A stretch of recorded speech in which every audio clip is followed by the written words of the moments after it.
Hello everyone, welcome to Arpita Sharma classes. I am Arpita Sharma, your educator, and we are going to discuss criterion for deciding creamy layer today.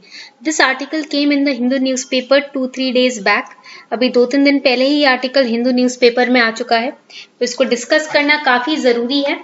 And I will be resuming the Hindu decoded classes from 1st September 2021 as there were some family emergencies that I was busy in, and that is why I could not take the Hindu decoded classes lectures. So I will be resuming that from 1st of September 2021. Do not worry about it. And I will also be resuming the Modern Indian History batch in the channel membership of YouTube channel. हमारे YouTube channel पे जो channel membership चल रहा है उसमें हमारी modern Indian history की classes भी अभी बीच में रुक गई थी, तो हम उसको भी स्टार्ट करेंगे. अगर आपने चैनल मेंबरशिप नहीं लिया है तो फटाफट से ले लीजिएगा आज. तो शुरू करते हैं आज का लेक्चर. क्लास पीडीएफ को हम अपलोड कर देते हैं टेलीग्राम चैनल पर सिंप्लीफाइंग यूपीएससी विधीज. वहां से आप डायरेक्टली डाउनलोड कर सकते हैं लेक्चर्स के नोट्स, पीडीएफ्स और रिसोर्सेज को, ताकि आपको इधर उधर कहीं भटकना ना पड़े रिसोर्सेज के लिए. ठीक है, तो शुरू करते हैं आज का lecture on a very positive note. So the news is that Supreme Court of India recently held that economic criterion cannot be the sole basis. अभी फिलहाल सुप्रीम कोर्ट ने ये रिसेंटली ये जजमेंट दी कि जो इकोनॉमिक फाइनेंशियल क्राइटेरिया होता है, economic criteria होता है किसी फैमिली का, इसको हम क्रीमी लेयर डिसाइड करने का सोल बेसिस नहीं मान सकते हैं बैकवर्ड क्लासेस के केसेस में. ठीक है, so it can not be the sole basis और ओनली बेसिस. सोल की जगह आप ओनली भी वर्ड यूज कर सकते हो for deciding creamy layer from among backward classes for purpose of excluding it from the purview of providing reservation. Reservation देने के लिए क्या करते हैं कि जो क्रीमी लेयर्स है उनको एक्सक्लूड किया जाए. बट हम क्रीमी लेयर कैसे डिसाइड करेंगे? सिर्फ ये देखकर कि कितना पैसा कमा रहे हैं या क्या इकोनॉमिक क्राइटेरियाज हैं जो वो फुलफिल कर रहे हैं, नहीं. सुप्रीम कोर्ट ने इकोनॉमिक क्राइटेरिया को ओनली क्राइटेरिया या ओनली बेसिस मानने से अभी रोक लगाई है. कहा है कि ऐसा नहीं किया जा सकता. Creamy layer denotes relatively forward, comparatively forward, better educated, socially advanced members of the OBCs. Other backward classes में comparatively सभी कास्ट जो OBC में जितने भी कास्ट होते हैं उनसे बेटर एजुकेटेड या सोशली एडवांस्ड मेंबर्स जो हैं उनको क्रीमी लेयर में डाला जाता है. और ये जो टर्म है ना क्रीमी लेयर, ये बहुत इंपॉर्टेंट है. इसको कब यूज किया गया हमारे इंडियन कॉन्स्टिट्यूशन में? इस टर्म को इंट्रोड्यूस किया गया सत्यानाथन कमीशन ने 1971 में इंट्रोड्यूस किया था. This commission recommended that creamy layer should be excluded from quota benefits. क्योंकि देखो creamy layer over here they can ask different kind of questions in prelims, and this point, second point is really important कि भाई ये term आया ही कहाँ से, किस committee ने इसको recommend किया? तो it was सत्यानाथन committee. And then in the Indira Shawne judgment 1992, Supreme Court directed that creamy layer among OBCs should be excluded from quota benefits. And after a constitution bench judgment in 2018, the concept is applicable also to scheduled caste and scheduled tribe communities. अभी तक तो OBCs को में ये term use होता था, अभी SC/ST communities में भी यूज होता है टर्म. तो सेंटर ने क्रीमी लेयर को डिफाइन किया है कि वो कम्युनिटीज या वो फैमिलीज जो कि 8 लाख पर एनम से ज्यादा अर्न कर रही हैं उन्हें क्रीमी लेयर में डालेंगे. But recently supreme court said that economic criteria can not be the only criteria for deciding the creamy layer. Supreme Court was actually hearing a petition, and that petition challenged 2 notifications issued by Haryana government. तो उस case में इस petition को पढ़ते वक्त, इस petition को face करते वक्त सुप्रीम कोर्ट ने ये जजमेंट दिया. सुप्रीम कोर्ट की क्या वर्डिक्ट रही ये पढ़ते हैं. उससे पहले एक छोटा सा अनाउंसमेंट है. अनअकैडमी हर संडे लॉन्च करता है इंडिया का all India scholarship test, all India free scholarship test with the name UPSC combat. हर संडे को ये कॉम्बैट होता है. ये all India free scholarship test होता है जिसके अंदर आपको चांस मिलेगा कि 56 क्वेश्चन सॉल्व करें 60 मिनट्स में. और ये प्रीलिम्स का जो क्वेश्चन पेपर आता है ना, बिल्कुल वैसा ही उसी लाइन में उसी पैटर्न पर ये कॉम्बैट तैयार किया जाता है. अब इसमें सबसे बढ़िया बात क्या है? स्कॉलरशिप. यहाँ पर आप अगर रैंक लेकर आते हो तो आपको चांस मिलेगा कि आप 4 करोड़ के पूल में से स्कॉलरशिप जीत सको. रैंक 1 से रैंक 3 1 ईयर का यूपीएससी सीएससी प्लस सब्सक्रिप्शन मिलेगा उन्हें. रैंक 4 से 10 को 75% स्कॉलरशिप, रैंक 11 से 50 को 50% स्कॉलरशिप, एंड 51 से 500 रैंक आती है तो 25% स्कॉलरशिप अनअकैडमी आपको देगा. तो ये बहुत बढ़िया चांस है प्रीलिम्स की अपनी तैयारी स्ट्रॉन्ग करने की, स्कॉलरशिप जीतने की, फाइनेंशियली अपनी तैयारी को और स्ट्रॉन्ग बनाने की. आप इनरोल कर सकते हैं आज ही. इसका लिंक जो है डिस्क्रिप्शन बॉक्स में दिया है. हर संडे को होता है 11 बजे एग्जैक्ट टाइम पर, 11 बजे dot 11 o'clock in the morning live combat is held. So you can participate in this live combat if you wish to prep up your preliminary and preparation, and boost up your prelims preparation, and also stand a chance to win a scholarship. So Supreme Court's verdict, Supreme Court recalled the ruling in the Indra Sawhney case. 2000 में एक इंद्राशॉनी case का part 2 का verdict आया था.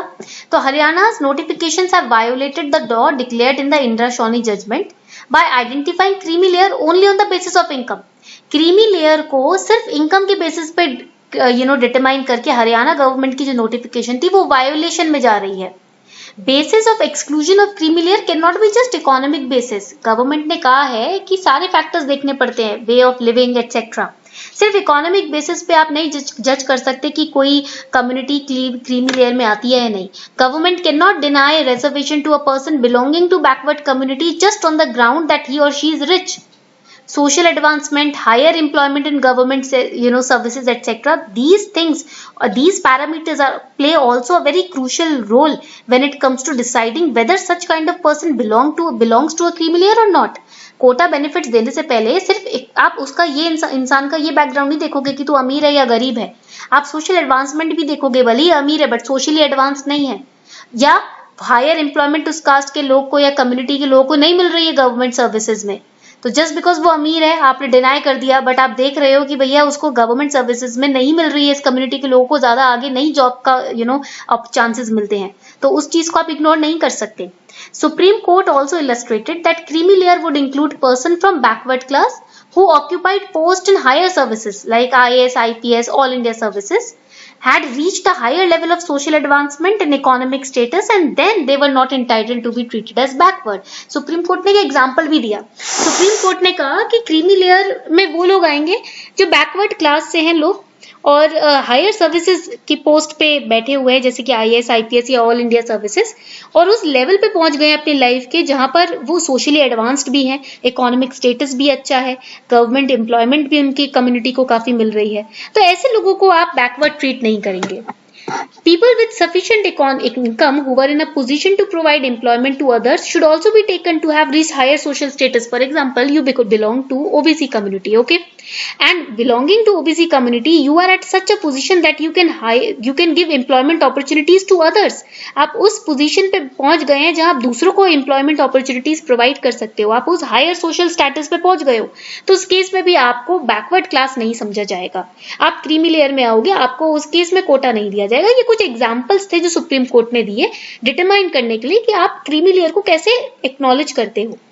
Person from backward class who had higher agricultural holdings or they were receiving income from properties beyond the limit, they also do not deserve benefit of reservation because socially they are also quite advanced. Okay, so these were the points that Supreme Court raised, how you have to identify people who are belonging to creamy layer and or who are not belonging to a creamy layer. So what is a creamy layer? It is a term which is used in Indian politics to refer to some members of backward class who are highly advanced socially, economically also and educationally also. Economically, educationally, socially जो लोग backward class से ज्यादा वो members हैं जो ज्यादा advanced हैं, उन्हें हम क्रीमी लेयर में डालेंगे. ठीक है. So creamy layer sets a threshold within which OBC reservation benefits are applicable.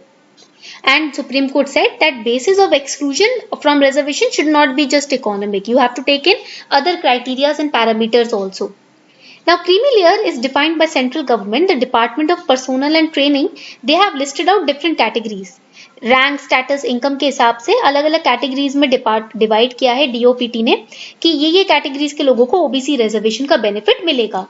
तो when it comes to income, for those not in government, the current threshold is an income of rupees 8 lakh per year. अगर government job में नहीं है तो अगर 8 लाख पर साल की इनकम है तो फिर उनको हम क्रीमी लेयर में डालेंगे. और ये जो थ्रेशोल्ड है ना, हर 3 साल में इसको रिवाइज किया जाता है. It was last revised in 2017. Okay. Then for children of government employees, threshold is based on their parents' rank. Income नहीं, rank. अगर government employee या government employee नहीं है तो 8 लाख पर साल की, बट government employee है तो पेरेंट की जो रैंक है उस बेसिस पे हम डिसाइड करेंगे. ग्रुप ए सर्विसेज है कि ग्रुप बी सर्विसेज है, फिर हम डिसाइड करेंगे कि उन्हें क्रीमी लेयर में डालना है कि नहीं डालना है. ओके, पॉइंट क्लियर हो गया.